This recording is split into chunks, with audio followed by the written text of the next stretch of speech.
Good morning. A warm welcome to the Humanist Community in Silicon Valley Sunday Forum. This is a joint meeting of the Humanist community and the ethical culture community of Silicon Valley. Thank you. My name is Alex Havasi. I'm a member of the Humanist community. The Humanist community is a chapter of the American Humanist Association. We present these forums every Sunday. And if you're interested in becoming a member or contributing or to see what other events we have coming up, you can find all that information on our website. That's www.humanistforum.org. Thank you, Alex. Isn't this fun? We have a joint meeting of the Humanist community in Silicon Valley and the Ethical Culture Society of Silicon Valley. Very much like-minded, lots of overlaps in our identities and our mindsets and our histories. And on behalf of the Ethical Society, I want to welcome everybody. We are gathered on the unceded traditional homelands of Native American people, specifically the Muwekwa Ohlone tribe, and we are mindful of that. Hello, everyone. Good to see you. Ben is going to talk today about his hero, Bertrand Russell, and how he's been influenced by him. So I thought I'd start with a quote by someone who influenced Russell. His secular godfather, John Stuart Mill, who said, and I thought of you when I read the quote, which is why I chose it, "Human nature is not a machine to be built after a model and set to do exactly the work prescribed for it, but a tree which requires to grow and develop itself on all sides, according to the tendency of the inward forces which make it a living thing." And that's it. Wonderful. Thank you, Becky. It is traditional in ethical culture to have a little bit of music. That tradition goes way back to the 1870s when it was all started. And we don't have professional musicians on hand. What we have are my friend Craig Haggart and myself to sing a little song for you. Hey, Cheryl.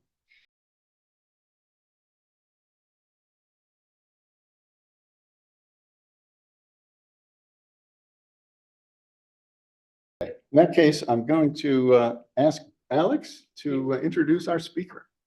Okay, thank you, John.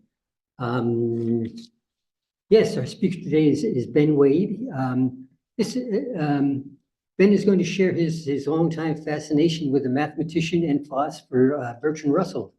Ben has been a student and practitioner of critical thinking for many years, holds a master's degree in critical thinking from the University of Massachusetts at Boston. And some of us here have known Ben for decades. He is an old friend.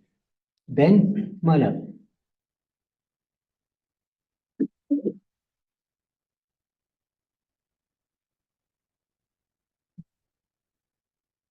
Thank you, Alex. And yes, I'm glad to see so many old friends and some new ones out here today. And so welcome to everyone. And, when Carl came to me and suggested that I give a talk on Bertrand Russell, I said, oh, gee, that sounds like it'd be easy. So I said, yeah, I'll do that. Because I've been a student of Bertrand Russell for many, many years. And he certainly influenced my life a great deal. But what happened was the second line in my title slide up here is called My Hero. Well, boy, that really, I started thinking about it and I thought, my gosh, that sounds more interesting than my subject, Bertrand Russell. And so I better delve into that a little bit. And so I did, because I think people are curious why I would call Bertrand Russell my hero. My gosh, I sometimes read the sports pages or the music or the dance and the theater and whatnot, and there are lots of heroes there, and there are heroes everywhere, it seems. It seems like our society is built on heroes and has been for a long, long, long time. That reminds me of the Greeks. They had lots of heroes. My golly, Agamemnon and Achilles, and on it goes. it sustained their society for 1,000 years before they actually started writing stuff and, doing something other than oral tradition. So heroes have played a large part in human society for millennia, and they do so today. And my piece of it is, of course, Bertrand Russell, but he is certainly a worthy hero, and that's what we'll talk about today.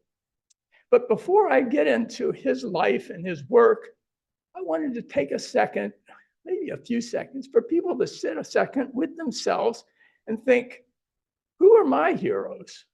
Who are the people or the person or group that has influenced my life in a very positive way? And I remember them, and I'm willing to call them my hero. So let's take a few minutes just to think on that for a minute, and then we'll take people's responses by just raising your hand. So let's take a few seconds, maybe 15 seconds to really cogitate about that. And then we'll begin and hear people's responses. So who are your heroes or hero that you would like to share with all of us? We have to say why he's here, he or she is. You don't have to tell us why this time. You can give a presentation at a later date and give us all that information.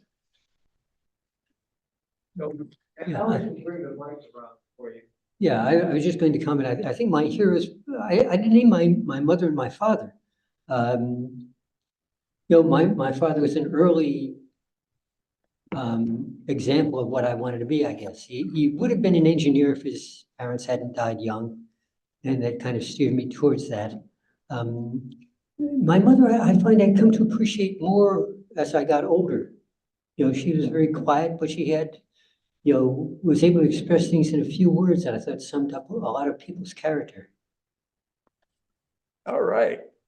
Thank you, Alex. Who else has a hero that they'd like to share? You don't have to go into great details. Just give us your name, please, right here. Yeah, I'm Jerry Grass. I think the first name that comes to my mind is Ralph Nader. I think he saved more American lives than anybody else. And he's been speaking from when he was in his 20s to now he's about 90 now. And he's right on just about everything. Well, I concur with that. Ralph Nader's right up there on my list. Who's next? There must be more heroes. Paula. So I'm Paula Rochelle, and my heroes are Elizabeth Cady Stanton and Margaret Sanger. Goes without saying what they did. Thank you, Paula. Anyone else? Surely there must be heroes hiding out here somewhere in people's minds and in Janet? their lives. My first heroine was a writer named Marguerite Henry, because our fourth grade teacher took us to the library to hear an author's talk. And she wrote a book called The Album of Horses. And like a lot of 10-year-old girls, and I was crazy about horses, and it was such a thrill to meet her. All right, thank you. Thank you. Any more? Any more? Hopefully people have thought about this a little bit. Oh, okay. Is there anybody online that wants to participate? Would somebody give me some? Michael. Thank you. I did not have to think long about this because I always knew who was my hero. Maybe he is not so well known right now in the United States. It's the Soviet and Russian physicist and one of the leaders of dissident movement in the Soviet Union, Andrei Sakharov. I think he deserves to be more known and appreciated for all that he did. Thank Okay, you. thank you, Michael. Yeah, I can't make out the name from here. Oh, Suzette. Hi, everyone. I totally agree with everybody's comments as far as who they brought forward. I would like to add George Carlin. He said he put it out in front of us. He did it with humor. He did it with wit. He did it with facts. And I mean, I love the guy. I mean, what else can you say? Yeah, thank you. Anyone else, either here or online? Anybody? Yeah, Jerry, you wanna?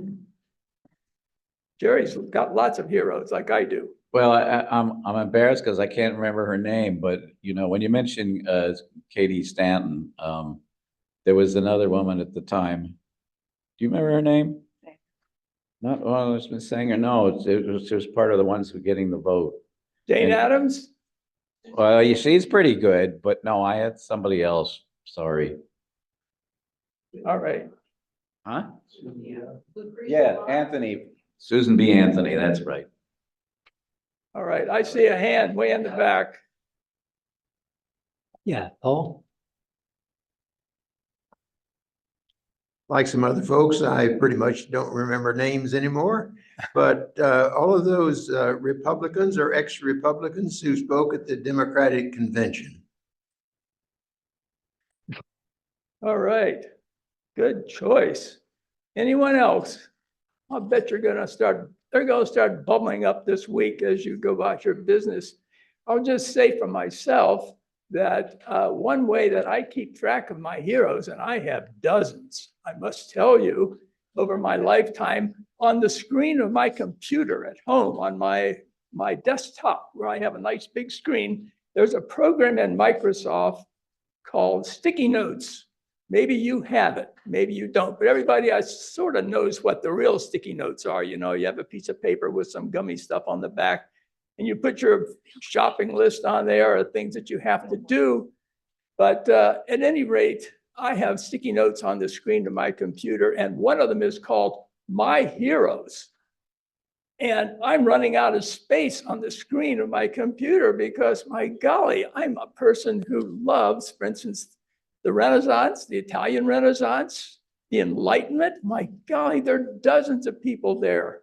Diderot and on it goes. Darwin, how about Darwin? How about Martin Luther King? Both contemporary and ancient heroes of mine. But that's what I do with my time, is I collect my heroes and I read their books and try to get to know them better. So I hope you will follow that practice and get yourself a list, because it does improve your life and make you happier, I think. To know that other people had gone before that have contributed to your knowledge and your understanding of yourself and the world. And it's a precious gift. So, Can I have one name? you add, go ahead, Jerry. Be quick. Somebody you probably never heard of named Eunice Foote. She's the one who figured out that carbon dioxide was a greenhouse gas. All right. All right. You know, there are lots of these people hiding around that are important. Here's another one. Edith? Yes, I'm going to put in a word for Bill Moyers, very thoughtful and caring person. Okay. Good. Bill Yes. Moyers. Martin Luther King is great, and but there's a whole set of other civil rights leaders as well, people that were very brave in the and they knew that what they were doing was, they were taking their families. They knew their family could be destroyed, but they persevered. All right. Thank you so much. And if there's no one that really is must share, we're going to move on. But thank you for all of those people. And some of them are already on my list, but I will take note of the ones people have mentioned today. So let's go to the next slide. We can. Oh, sorry.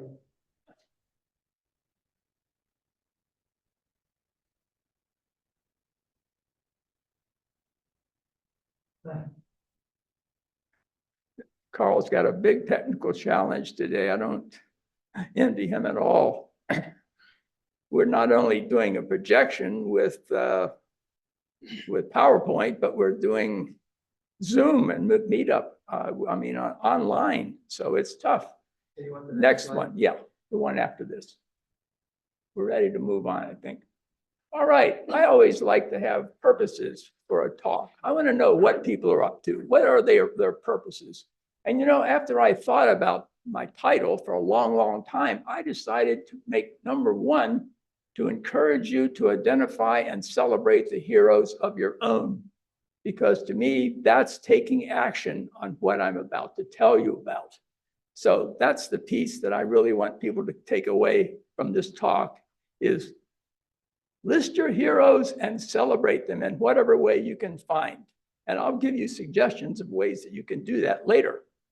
But anyway, the second one is to acquaint you with the life and work of Bertrand Russell. Probably most of you know Bertrand Russell from somewhere.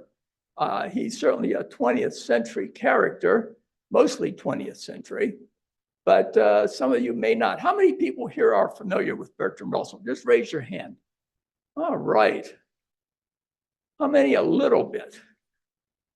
All right, not so much. All right, well, it's good to know we have some people in the audience that are familiar with him at least. And you notice I'm wearing some of my paraphernalia from Bertrand Russell Society on in my shirt today. But at any rate, let's get on with it and let's have the next slide when you're ready. Okay, I also enjoy having an overview of a talk that I'm going to listen to, and we're going to talk in this way. Who was Bertrand Russell? Let's find out who he is, his important life events, what was he up to, what happened, the books and the essays that he wrote, and that's his main claim to fame, by the way, and his notable quotes, of which I will share a few. And then we're going to talk about additional sources, places you can go to get more information and to join things that might help you in furthering your knowledge of Bertrand Russell and his life. So let's have the next slide, please. We're moving slow at the beginning here, and here's a picture, you're probably familiar with it, of Bertrand Russell at age 86. This gentleman lived to be 98.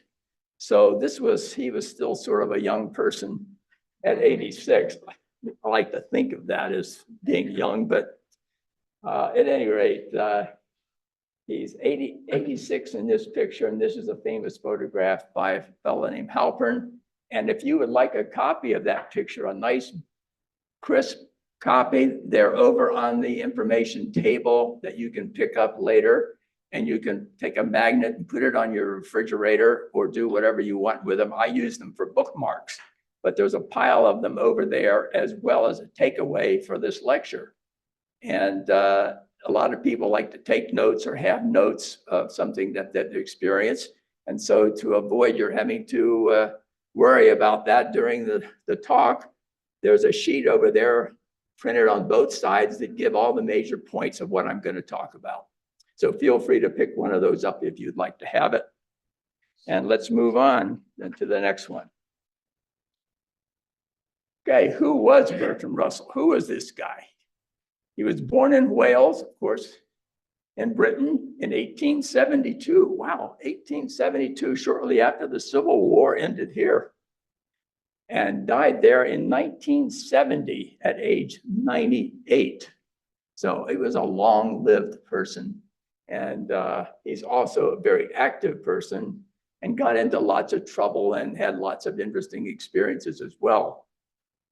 He was the grandson of John Russell, who was twice Prime Minister of England in the time of Queen Victoria.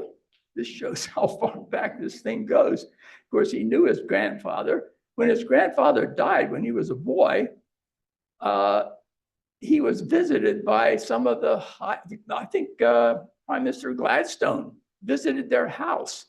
So as you can gather, he was in the elite, the aristocracy of England at the time, and his, of course, forefathers were as well. His prominent relatives go back to the time of Henry IV. So he'd been around in England a long time, and he has famous ancestors and was, in fact, I think his grandfather was named an earl. And so he had a lot of status, and his upbringing was a part of that. He was, unfortunately, his parents died when he was 4 or 5 years old, both of them within a year or two of each other, from diphtheria, which wouldn't kill you today, but it did then. And so he was raised by his grandmother. And that might have indeed been one of the great fortunes of his life, because his grandmother was very important influence on his life. And I have some a quote here that said, his grandmother's rule of conduct, thou shalt not follow a multitude to do evil. And what she meant by that, and that was from Exodus 23:2, was, you don't have to follow the crowd in life, especially if they're up to no good. And I think Russell took that to heart all of his life. And he was a continual person who stepped aside from the crowd and said what he thought was the right thing to do, the ethical thing to do. And those are the reasons I think he's so important to me. So let's move on.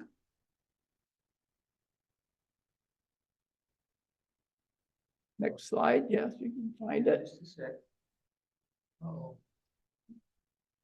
Yeah, needless to say, he was tutored by private tutors and went to the best schools. And later on, we'll find out that he became an educator of sorts himself. That's the right. Okay, that's the right one.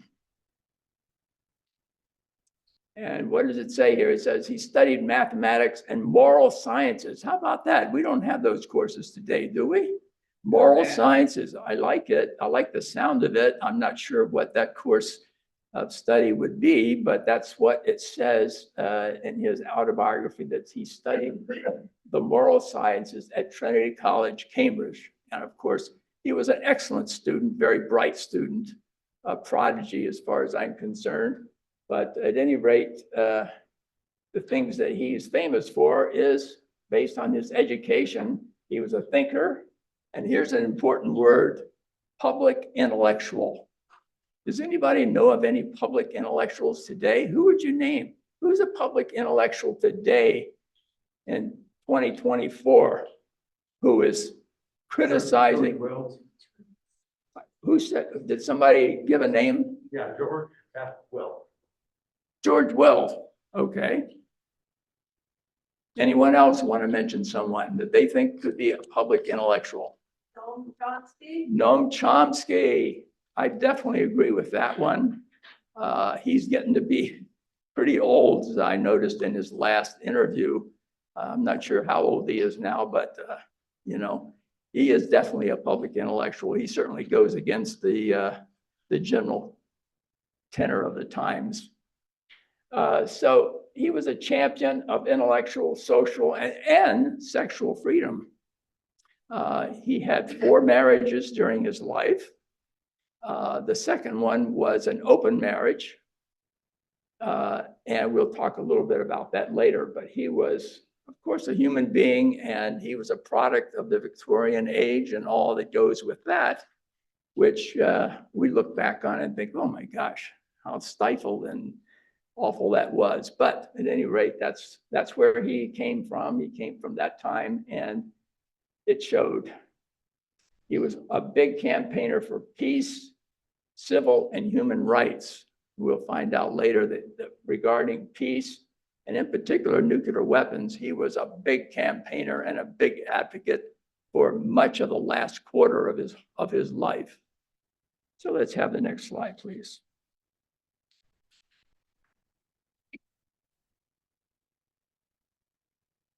Some important life events. The most important for many people, at least academics, is the publication of Principia Mathematica with Alfred North Whitehead in 3 years, in 1910, 12, and 13, in 3 volumes.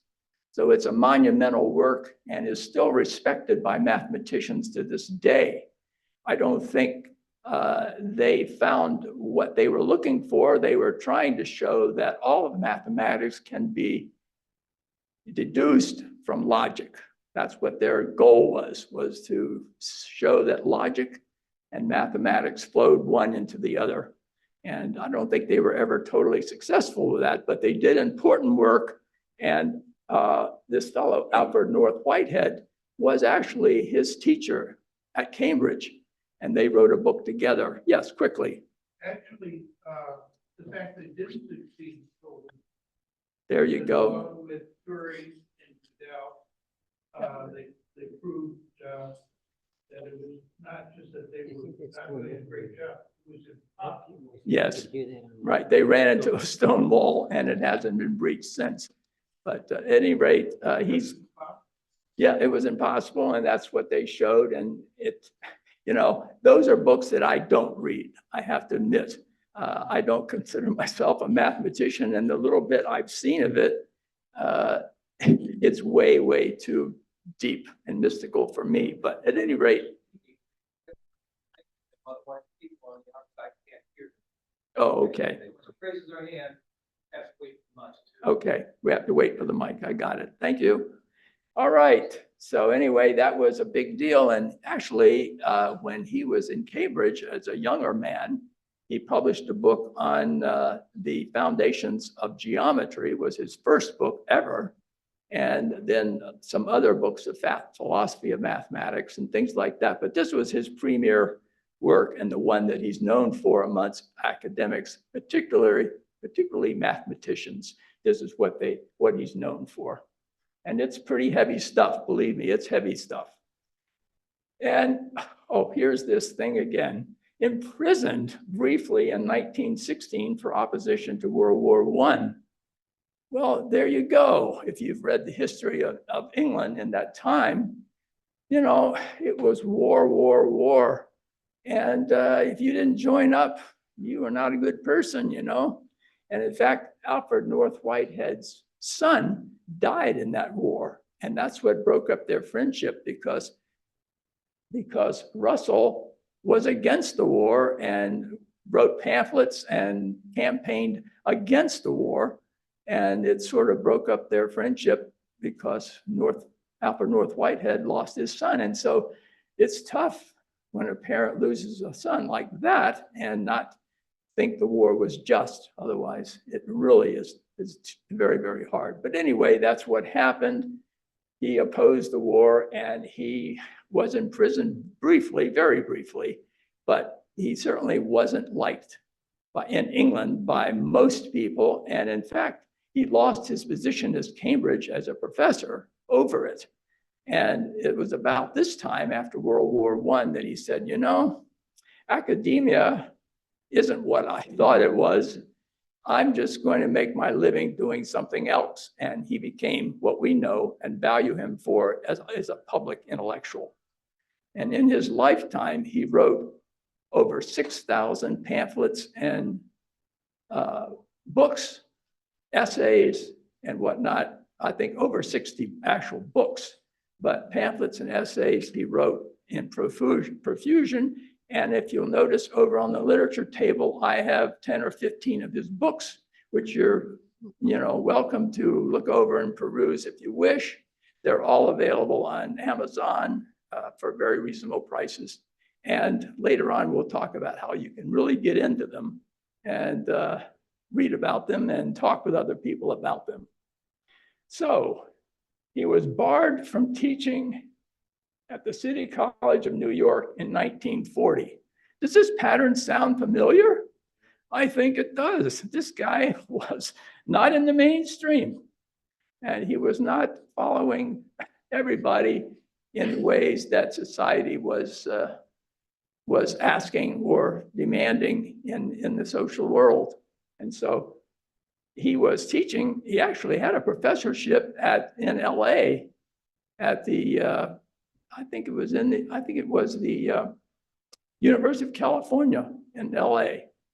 And he finished that gig and moved then to what had been given was a proposed job at the City College of New York to also be a professor there and to teach logic and things of that sort. Have nothing to do with the criticisms that denied him that opportunity. The truth is that what happened was that his books, his essays preceded him, and there were people, particularly in the Catholic Church and in the political strata of New York City that said, hey, we're not going to let this guy in here. You know, he's corrupting the youth.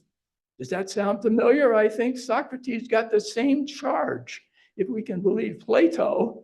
So anyway, this guy was on the, you know, people were not happy with him because of many of the things he said in his books. But I think his books are well-founded and logically well thought out and had a lot of good things to say. Although many people said, no, no, no. They said he was corrupting the youth. Let's go on to the next slide. Okay, some more important life events. He received the Nobel Prize for Literature in 1950. Boy, I wonder how the upper echelons at New York City felt in 1950. They denied him a professorship, and he's getting the Nobel Prize for Literature. And the reason for that, of course, as I've told you, he's written over 2,000 pamphlets, essays. He was a great essayist. I think that's his strongest suit, was writing essays. And of course, he wrote many books as well, over 60. So at any rate, that was an important event. And here's another one, which goes against the grain of a lot of people at the time. He signed the Russell-Einstein. He and Einstein got together and wrote and had a manifesto against weapons of mass destruction with Albert Einstein in 1955. And from 1955 till the day he died, he was against nuclear weapons in particular. He didn't oppose nuclear energy per se, but weapons, no. And he wanted, of course, the major powers, Russia and the US, to get together and diminish these weapons or eliminate them altogether. Of course, he was never successful. And as we all know, we're building more and bigger and more horrible weapons now than ever. So at any rate, that was a battle he lost, but it's a battle he engaged in for a lot of his life, from 55 on till the day he died. And we'll go to the next one.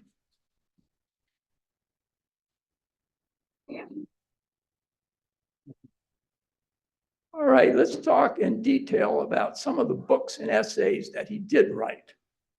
And the one that affected me most was the first one here. And it really flies in the face of society. Why I Am Not a Christian. What a title for a book. I'll have to tell you a short personal story, is that I found this book on the bookshelf in my home when I was, I think maybe my mid-teens anyway. I'm not sure of the exact date.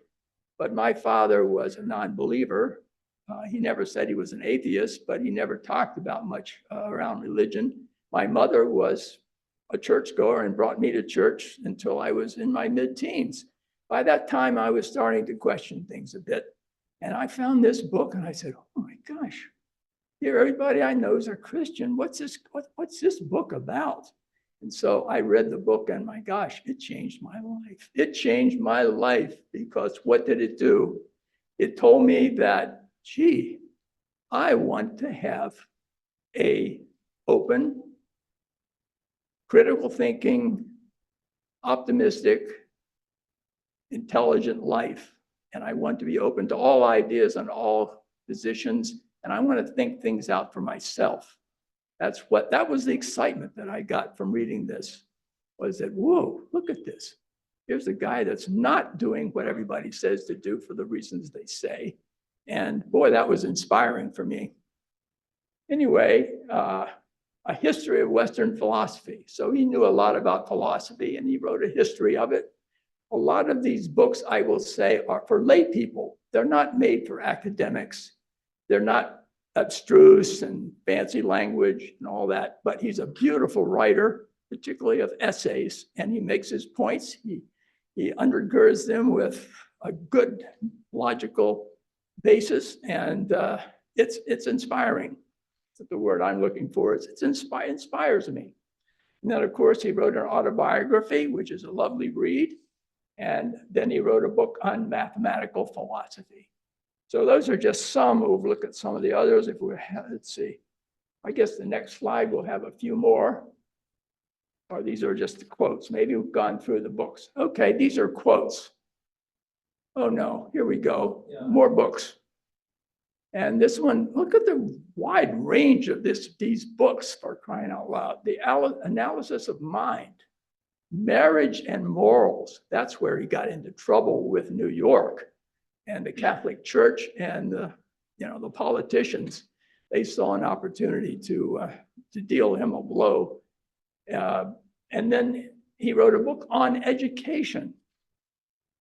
And then common sense and nuclear warfare. Boy, oh boy, these are important titles even today on education. And in fact, he was an educator.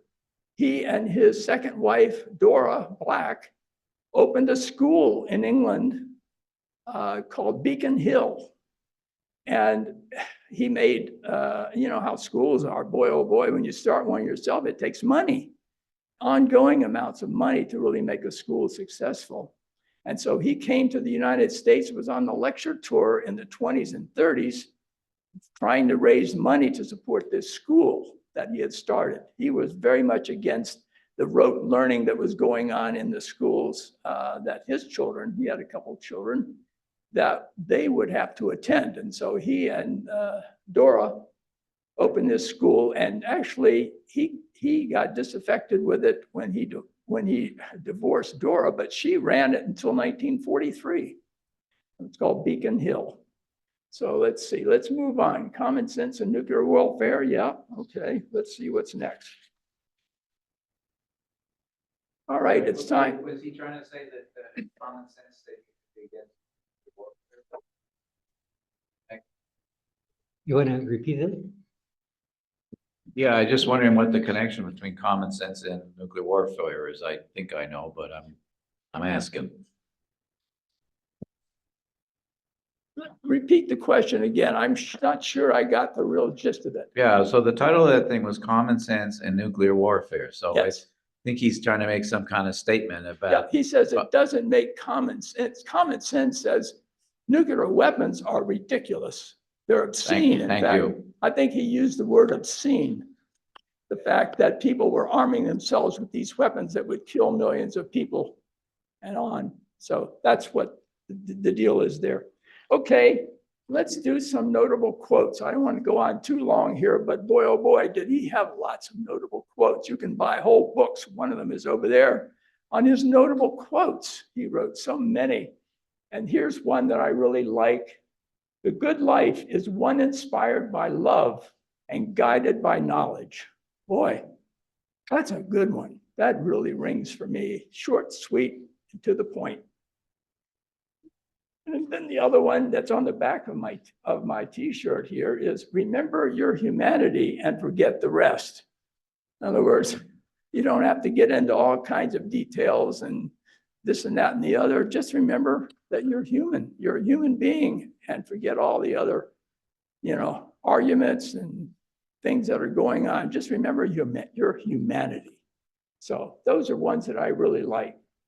And then this last one, he says, 3 passions, simple but overwhelmingly strong, have governed my life.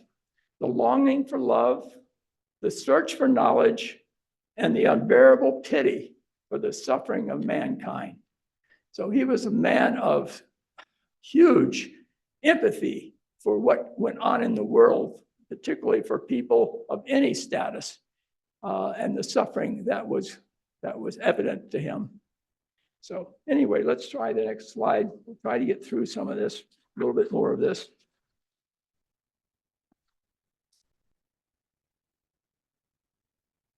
Okay, at least we're going to talk about a few things now that allow you to learn a lot more about Bertrand Russell. And that is, there is, as this shirt tells you, there is a Bertrand Russell Society. It has a website, and there it is. This is all on the handout. And then you can become a member for $30 a year. If you're retired, I think most of us all, for $10 a year. And my golly, there's so many benefits of joining the Russell Society. Not only do you get good things like you get the Russell Journal, that is full of interesting essays and things about Russell himself, but it supports the Center for Study. Bertrand Russell has a center for the study of his work up in Canada. I'm not sure where it is exactly. University of McMaster University, yes, in Canada. But anyway, they publish a lot of his material, and if you're a scholar of Russell, and there are a number, you go there and you have access then to all of his papers and his letters and things of that sort, which are voluminous. But at any rate, let's have the next slide. Oh, wait, before you look at the last one, this is a personal thing. The Bay Area Russell Set, BARS, has a monthly dinner meeting to discuss the writings of Russell. You can sign up at Meetup. You can go on Meetup and you can search for Bay Area Russell Set. And the word set is in reference to Principia Mathematica, to mathematics. But at any rate, that's the name of the organization. And we would love to have you join us for dinner once a month. I think, Carl, you've already attended one. We have questions and we have discussion, and it's really interesting. And whether you read the essays or whether you don't, the discussion is well worth it. Okay. And let's see. These are just things that might help out a little bit. Many of Russell's books and essays can be found at Amazon.com at very reasonable prices. A lot of them are right over there on that table. Usually they're at most $14 or even less. And then for a live interview with Russell in 1952, I love this one. Go to YouTube and just search for interview with Russell 1952, and there you are. And then for humanists and ethicists, it would serve you well to get to know and appreciate Bertrand Russell. And let's have the last slide. Yeah, here's just a teeny tiny bit of this of my heroes that you might want to adopt. And my golly, look at all these wonderful people. We've already mentioned some of them. Susan B. Anthony. I put Harriet Tubman on mine. Of course, Thomas Jefferson, who was my father's hero, by the way. He attended the University of Virginia at Charlottesville.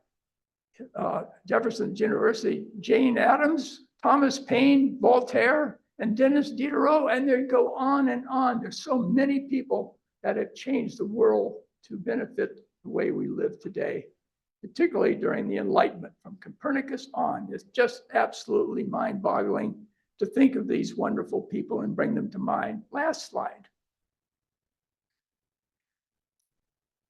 And here's my point. Influence your culture. Believe me, humanists are few in number, but we need to influence our culture anyway. And you can do that by adopting your champion, your humanist, or your ethical hero.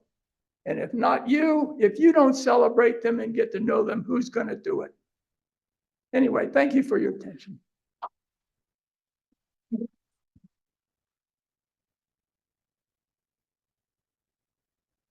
Thank you, Ben. And I know Ben is open to more questions. Where are you going? Oh, okay. Yeah. All kinds of. Yeah. There's- How much time do we have? How much time do we have? Good question. Yeah, quite a bit. 25 minutes. Oh, good. Okay, there's one right back there. Is someone- So Mr. Russell was a pacifist in World War I. Yes. And so how did he react to the rise of fascism and Lend-Lease and the idea? Was he an isolationist, or what did he, in terms of rearming Britain and stuff, how did he feel about that? All right, good question. He was a pacifist in World War I, yes, and he had many good reasons to be a pacifist. I think I would have been as well, now that I've read the history of that time. But for the Second World War, he was against the Nazis, and he supported the war in the Second World War. But after the war, that's when he really got active with regards to nuclear weapons, because of course we ended the war by dropping 2 of them. And that just, certainly got his attention and lots of other people, but no, he was against the Nazi regimes. Anyone else? Yeah, just a minute. Mario? My name is Mario and I'm new here, so I don't think many of you know me. Anyway, there's a famous paradox which has Russell's name on it. It's called Russell's paradox. I don't mean to put you on the spot, Ben, but do you know it? And can you say anything about it? I don't. I'm not into, I've not heard of the paradox. Maybe I have, but it didn't ring. Tell us quickly what it is. Okay, maybe somebody else can answer that question. Jerry, do you have one comment? I think I can answer. Yeah, hold on. If C is the set of all sets that does not contain itself, does C contain itself? If C is the set of all sets that do not contain itself, does it contain itself? Well, and the thing is, if it does not contain itself, then it does contain itself. And if it does contain itself, then it doesn't contain itself. That's a paradox. Yeah, I think, I got that right? Yeah, that's absolutely right. Well, let me give you a different version, which is maybe a little bit. Let me give you a different version, which is maybe a little easier to understand. There's a paradox which is called the Cretan the paradox. And there are two tribes that live on the island of Crete, a tribe of truth tellers and a tribe of liars. Tribe of liars that tell lies all the time. The tellers tell the truth all the time. So a visitor goes up to the island and he asks the first random person that he sees whether he's a truth teller or a liar. And the answer he gets is that he's a truth teller. Of course, you don't really know because you may be talking to a liar. So I'm not going to go through the logic of this thing, okay? But if you think through it, there's a logical impossibility that arises, okay? You can, I'm not sure what the most transparent way is of framing it, but you can make a decision as to whether, because a truth teller is going to say that, but the liar would also say that he's a truth teller. And so this is kind of like, set theory, sets of sets, and what do they mean? So I think it's very ironic that's by design, that the society's name that you mentioned has the word sets in it, right? Yes, and that's a why. reference to set theory. Yes, that's why it's there. Yeah, to which, Yeah, well, not, not that I'm an I authority don't on want to sets, monopolize but, the conversation. Yeah. I have a question that falls at the other end of the spectrum. What is your definition of hero? what is my definition of hero? Well, I'll just say very quickly that a hero for me is a person who impacts my life in a very positive way and makes changes in my life. Not just I'm aware of it, but makes me make changes in my life that are positive and beneficial to me as a human being. Those are my heroes.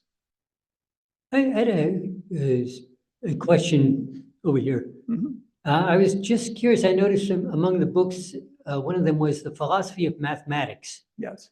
What is that? Well, that was one of his earliest books. And it's a book that I have not read for the simple reason that I don't consider myself versed in mathematics, but I welcome anyone that's interested in it. I'm sure it's got interesting things to say about mathematics. Maybe I should enlighten myself and read it, but I'm not sure I can understand it. But he did write early books, particularly, as I said, The Foundations of Geometry and other books around mathematics. Until he actually left Cambridge, he was very much involved with Alfred North Whitehead in mathematical stuff. And that's why he's remembered by mathematicians. But that wouldn't have sufficed for me, let me put it that way. If he'd have stopped there and just written about theoretical mathematics, I'm not sure I would hold him as a hero. Anyone else? Anyone else have a question or want to make a comment? I think the question, remember your humanity. Okay, the remember your humanity is something I think also has to apply to animals who do a pretty good job of remembering their humanity, Yes. especially dogs. Michael. Yeah, first I want to thank you for choosing this topic because I have a high respect for Russell for a number of reasons. And he certainly is a very interesting and very influential figure of the 20th century. And one aspect of his influence that he is an interesting philosopher, and he has a number of interesting philosophical ideas. In part influenced by his teacher, Whitehouse. What was his name? And one of these ideas, it's a question or brief comment, is the idea known as Russellian monism. And the idea is that what we study in physics, what we can observe is what he called extrinsic properties of physical systems. And he suggested that we also could consider that every system can have what he called intrinsic properties, which are the properties that could be only known to the system itself, but not directly observed by any external observers. And this was his approach to explaining how we have our subjective experience and consciousness and how it can be derived from these intrinsic properties of our brain. So do you have any comments about these ideas? Okay, thank you for those comments. Anyone else? Anyone else, particularly online? You may have a question or make a short comment. I see a hand at Colin. I was thinking that was Michael. Yeah, hi. This is Sam. I like what you said that he left academia because he realized that it is not what I thought it was. And yeah, a lot of people have, they only find out later.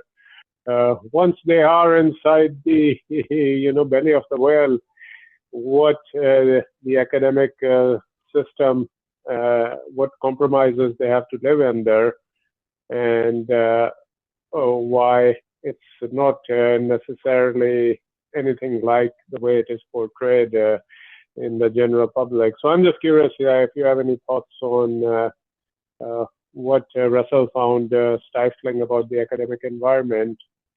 And I'll just listen to that. Thanks.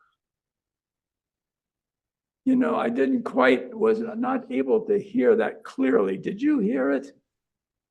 I was looking around for other hands. Could you repeat that? Just the question part. Make it as short and succinct as possible, please. Sorry. Yeah, could you repeat Why that? Just the question. Russell said that academia is not what I thought it was. Oh, okay. Yes, academia is not what I thought it was either. I remember in college taking a course in history of science, and I was really enthused and jumping up and down thinking, oh boy, I love this course. And a friend of mine who also took the course, we noticed that at the end of these important statements about progress in science and particularly Darwin and others, that he didn't ever say anything negative about anybody else that opposed him. There were lots of people who opposed him, and he would just let that all drop. And so one day we went in to see this professor, my friend and I, and we said, what gives here? You're not following through after you make these important points about what Darwin was saying and other people were saying, Copernicus or whatever. And he said, he looked at us and straight away his answer was, I have a wife and children. Well, that just absolutely collapsed my whole interest in becoming an academic. That would just decimated me. Okay, Joe's iPhone.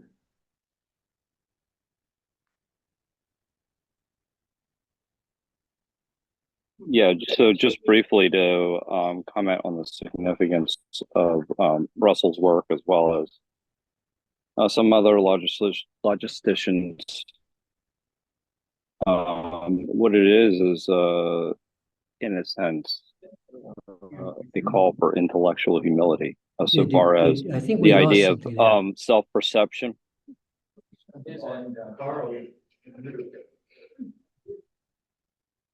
Can you hear me now? You seem to be muted. Hold on a minute. Can you hear me? Volume on the app. Hello?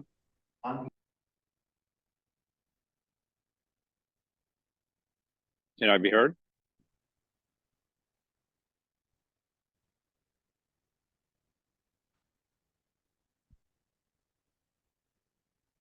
Hello? Hey, Joe, can say something? Let's see if we can hear you. Yeah, can you hear me now? No, I see that you're talking. Hello? Can't hear me, huh?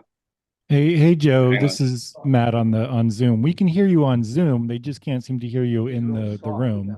Yeah. Oh, all right. Okay. Yeah, maybe you could put your Okay. question in the chat window. We'll open that up. Yeah, it's just a response to the question regarding For some the reason, you're coming through observer. very faint. So, Focus. Yeah.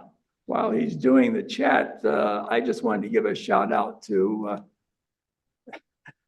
our technical authority over here who spent so much time and effort getting this all together. What a project. So thank you so much, Carl. His comment here is we should focus on understanding the relationships between things rather than seeking a single universal system of logic.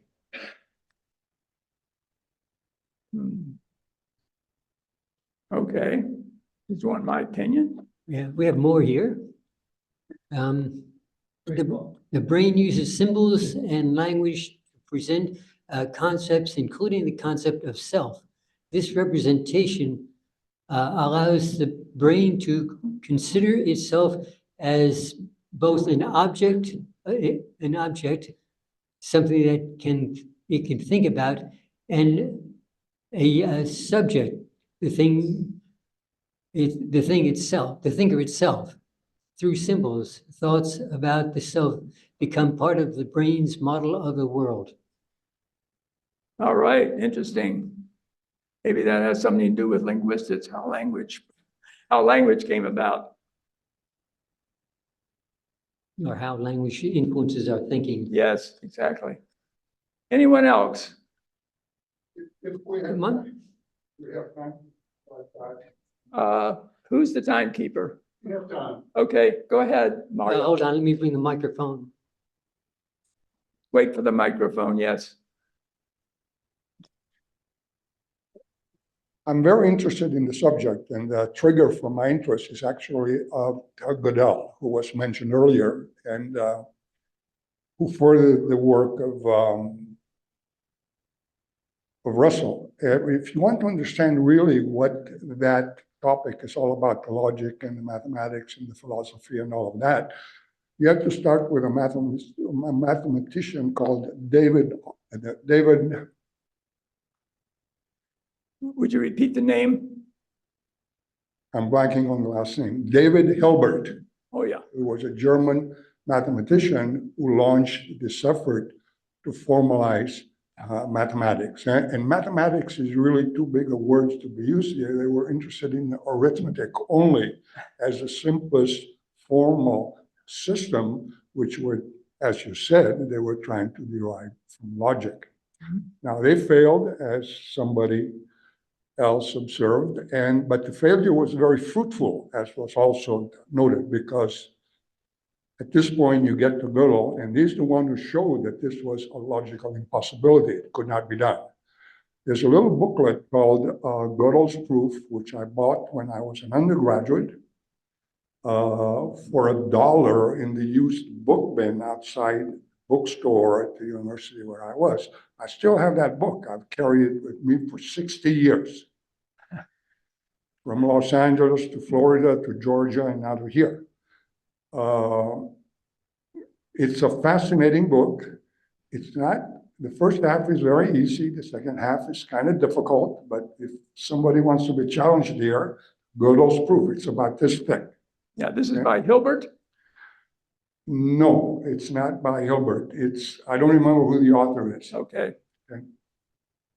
But anyway, the end result of Gödel's theorem, which is what fascinated me at the beginning, is that even for a system which seems fairly simple, like arithmetic only, okay, it is impossible to guarantee the the consistency of all the theorems that you can derive from the Peano axioms. Not only, which is already a big deal. You cannot prove absolutely that arithmetic is consistent internally, which is a major flaw, obviously. The other thing that fascinates me even more is that there are true statements in arithmetic that cannot be derived by any reasonable logic. That means that there's islands of disconnected knowledge that you cannot reach by reasoning alone. Okay, and that, when I read that, it kind of blew my mind. All right. Right? Your minds should all be blown by that. Yes. Well, you know, I may try to keep things a little simple, but at any rate, thank you for that contribution. And again, thank you, Carl, for honchoing this electronics business. Boy, oh boy, this has been a real tough job. I wouldn't attempt it. How are we doing on time? How are we doing on time, Carl? 12:14. So 15 minutes. All right, all right. Yeah, I thought Michael's hand was up. Okay. Yeah. So Michael is faint also. Michael sounds very faint also. I think we've got a problem. Carl, you turned down the. Can you hear me? Why don't we take the questions in the room while this is All being right. sorted out? Yeah, go ahead. Yeah, take the one back. Okay. So I'm a plant.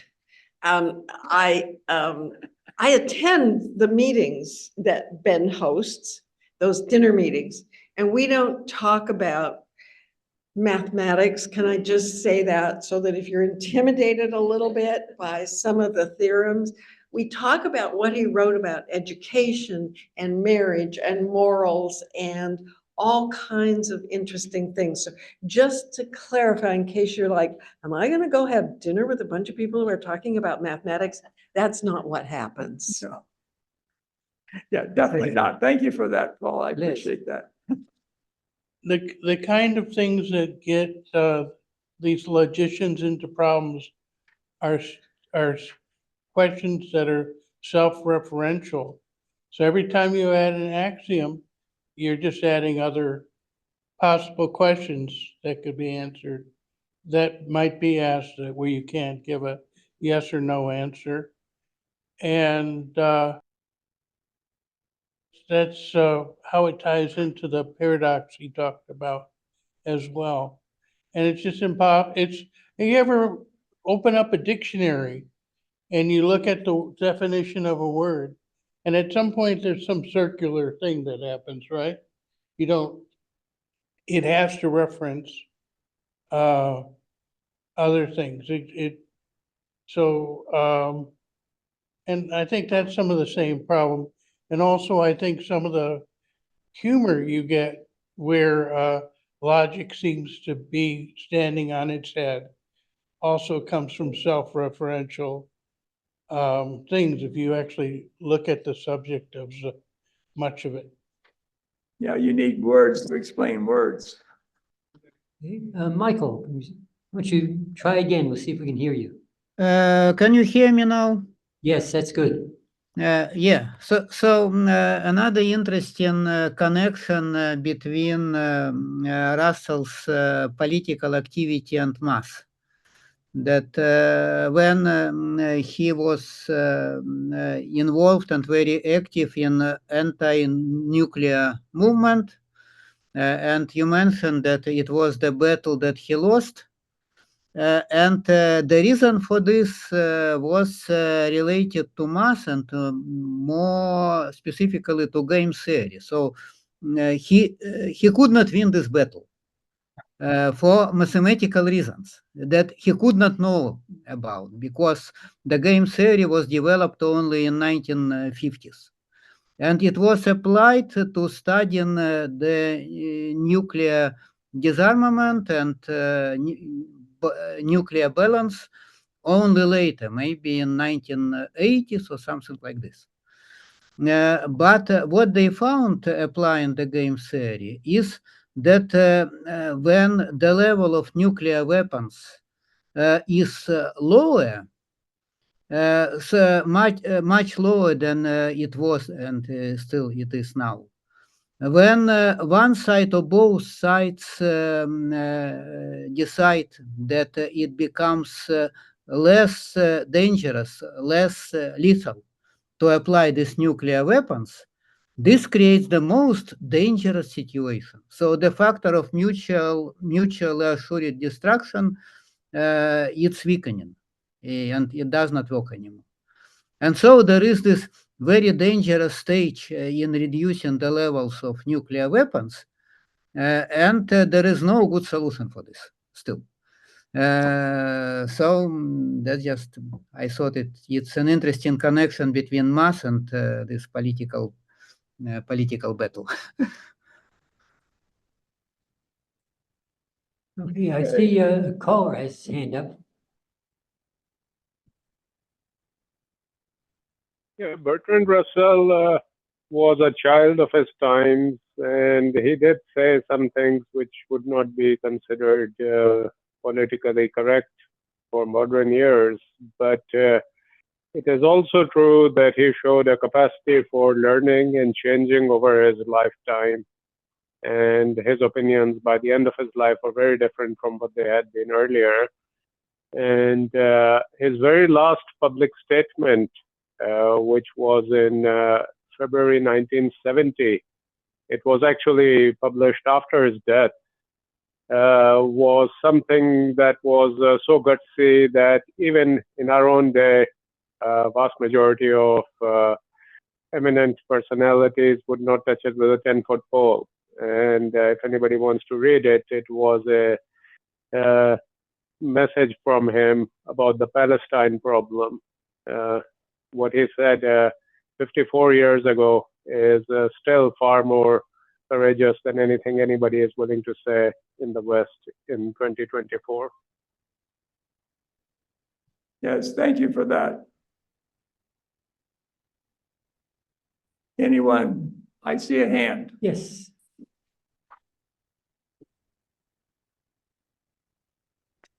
Why was he married 4 times? Well, for one thing, he wasn't one of these people who said, "Oh, I can only be married once. I only have one woman, and I have to stay with her no matter what." And I have a bunch of children, and I'm just burdened to the end of my life. He had a little more interest in life than sticking with one person, and his marriages failed for many of the same reasons that our marriages failed. It's hard to have a relationship that's ongoing in a positive way for both people. And people, change during their lives. And so, he got divorced and remarried in many ways, how the rest of us do in modern times. 50% of people get divorced in these days. 50%, that's a lot. In his day, though, it certainly wasn't 50%. You stuck it out even if you were miserable. Well, let me just give a quick story. His second marriage to Dora, the one that ran the school, was an open marriage, as I mentioned. You know what an open marriage is. It means that you can have other partners. Well, it turns out that Dora had 2 children by another partner. Well, that sort of dulled his interest in Dora, and that was one of the main reasons they had the divorce. So I just thought I'd throw that little story out for your interest. I'm not sure I would stick around either, to be honest. Susan. Yeah, I'm Susan Shallot, and well, you mentioned Marriage and Morals, one of his books. Is it that or his autobiography that goes into some of those things about his marriages? That's a good question, and many of his books draw on, indirect references to his marriages, but the book Marriage and Morals is up here on the table if you'd like to leaf through it just to see where it's going and what the essay titles are. That would give you some indication. That's one that we haven't tackled yet, but I'm sure it is very interesting. Anyone else? Online. Yeah, the caller, your hand is up again. User number 1.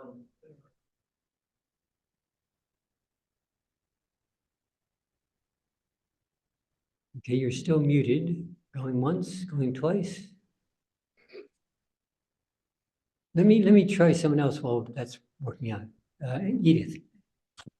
I think that isn't philosophy love of life, something like that. Can you kind of sum up, what his philosophy of life, philosophy seems to be such an enormous concept, and maybe do we all have a philosophy of life? Could you comment on that? And he had, of course, a long life, practically a century, so. Yes, wow. yes. Well, I think the quote that I noted before sort of tells us a lot about his life. He says, the good life is inspired by love and guided by knowledge. So he was interested in love, and by love, he means in the largest sense of mankind, and by knowledge, by knowing about things. But is there like an applied philosophy? In terms of applying philosophy, going beyond just saying I'm guided by. Oh, yes. Oh, yes. Why I'm not. Some examples of his applied. Yeah, look at the title of some of his books, but in particular, Why I'm Not a Christian. He gives very logical reasons for why he doesn't choose to be Christian. And that's sort of, that guides in many lives. It guided my mother's life, but he chose not to be guided by it. And he gives a very logical, detailed analysis of his reasons for not doing so. So does that well, yeah, that's that you mentioned a couple, and also his stand on nuclear weapons. I was wondering if there were kind of any other kinds of things. Just maybe a handful of other examples. Well, nuclear weapons was, of course, his biggest one because he considered them to be obscene. Yeah. He considered them to be beyond human reason. Just, the craziest things that people would ever choose to do would be to put nuclear weapons on other people. But I'm sure there were other, he has lots of critiques about lots of things that go on, including, for instance, government. He has books on what kind of government should we have and why. And you'll notice some of the titles on this. On education, he had lots of ideas about education. I've mentioned that he didn't believe in rote learning as a means of teaching the young. He didn't think that was a very smart thing. Does that encourage people to become wide and reasonable, rational thinkers? I don't think so. He was very much a critical thinker. He believed in critical thinking on all subjects, regardless whether it's marriage or whether it's how you educate your kids or whatever. He was interested in taking things apart logically and rationally and coming to hopefully better conclusions than the general populace had adopted. Okay, thank you. we're out of time. Okay.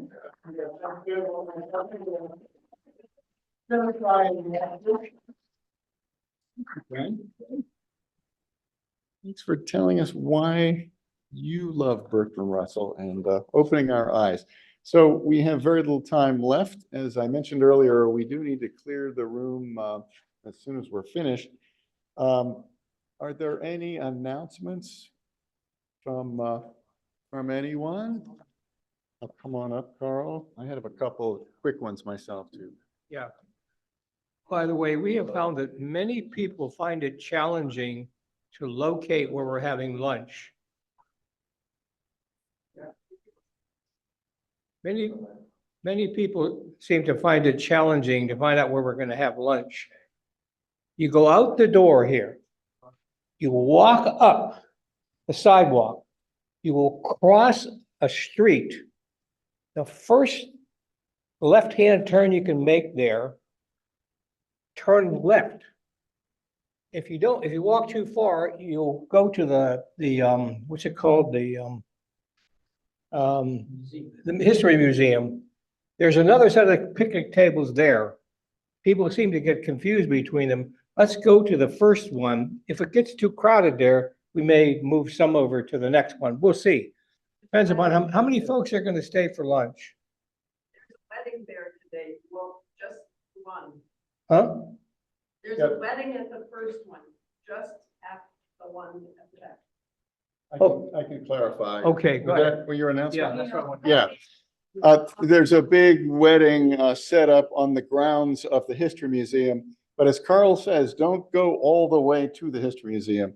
Hang a left and you'll see two picnic tables with pale blue tablecloths on them. That is where we'll be set up. And you could follow the multitude of non-people going over there. One other announcement. Our ethical culture leader, Kurt Collier, will be in town in 2 weeks. No, in a month, he'll be here. And he will be presenting he will be dressed as an ancient philosopher and deliver 2,000 years of philosophy in less than an hour. And that is over at Neutra House on the 29th, Sunday the 29th. There'll be other things as well that weekend while Kurt is here. And including on Saturday the 28th, our Compassion Week project. Our meetup page is the best way to find our stuff. And I think the Humanist community's meetup page is also excellent and very informative about their events. On behalf of the Ethical Culture Society, I want to thank everybody for doing this, thank the Humanist community people for cooperating and inviting us and suggesting having Ben come up for a doubly supported or sponsored event. And our final call is to Becky for closing words.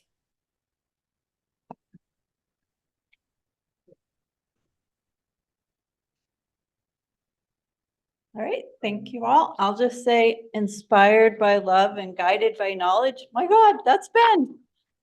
So my quote, which is one probably everyone has heard, is by Maya Angelou. I've learned that people will forget what you said, people will forget what you did, but people will never forget how you made them feel. And that's what happens when you're guided by love and inspired by knowledge, or the opposite way, whichever they work. Thanks, Ben.